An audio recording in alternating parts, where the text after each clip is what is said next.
अस्सलाम वालेकुम नाज़रीन। नाज़रीन, आज हम सबसे पहले ये देखेंगे कि जो लैंड रेवेन्यू है, लैंड रेवेन्यू उसके तहत जो मुल्क की ज़मीन है उसकी तकसीम किस तरीके से की गई है। यानी टोटल कंट्री को लैंड रेवेन्यू के तहत, यानी कि रेवेन्यू एक्ट के तहत किस तरीके से उसको तकसीम किया गया। सबसे पहले तो सूबे आते हैं। एक मुल्क के 4 सूबे जो है ना वो इसके बनाए गए हैं। सूबा पंजाब, सिंध, KPK और बलूचिस्तान, जो मेन लैंड रेवेन्यू की कैटेगरीज में आते हैं।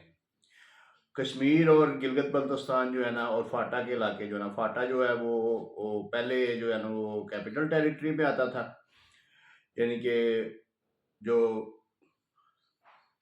वफाकी गवर्नमेंट थी वो उसको कंट्रोल करती थी। लेकिन अब जो है ना वो KPK में उसका इंतजाम जो है ना वो कर दिया गया हुआ है।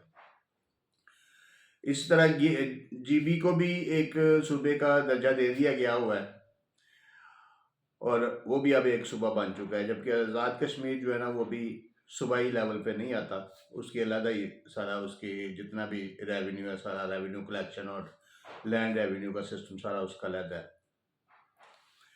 सूबों के बाद एक सूबे के अंदर जो है ना वो डिविजन्स कायम की जाती हैं। जिस तरह पंजाब में मुख्तलिफ डिवीजन्स हैं, सिंध में मुख्तलिफ डिवीजन्स बनाई गई हैं। डिवीजन्स को आगे ज़िला की हद तक जो है ना ज़िला के लेवल पे तकसीम किया जाता है। ज़िला को आगे तहसीलों में तकसीम किया जाता है। हर ज़िला की 3, 4, 5 या 6 तहसीलें होती हैं और एक तहसील में छोटे छोटे टुकड़े बना के जो है ना वो ज़मीन के, उनको मौज़ा, महाल या उनको एक गांव की शक्ल दी जाती है, या मौज़ा दिया जाता है, मौज़ा कहा जाता है या महाल कहा जाता है।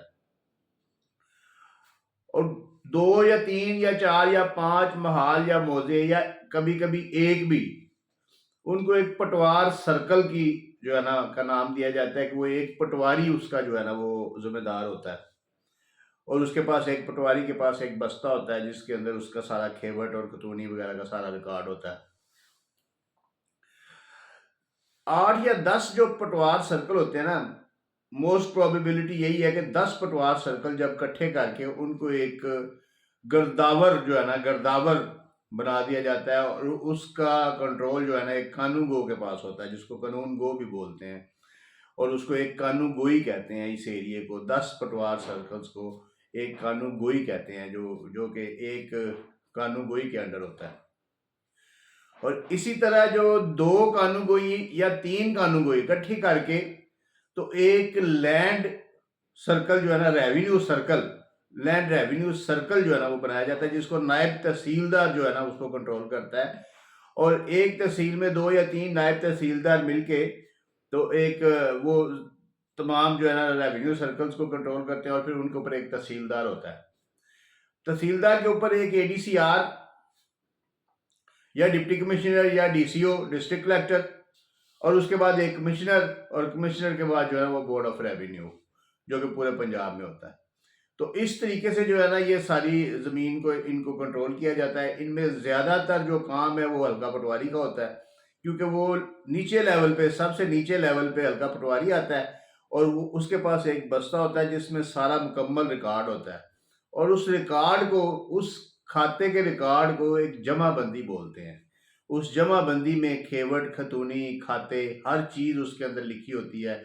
जितने इंतकालात के रजिस्टर को दाखिल खारिज रजिस्टर बोलते हैं, और ये उसके बस्ते के अंदर मुसावी नक्शे और ये सारा कुछ वो पटवारी के बस्ते के अंदर शामिल होता है।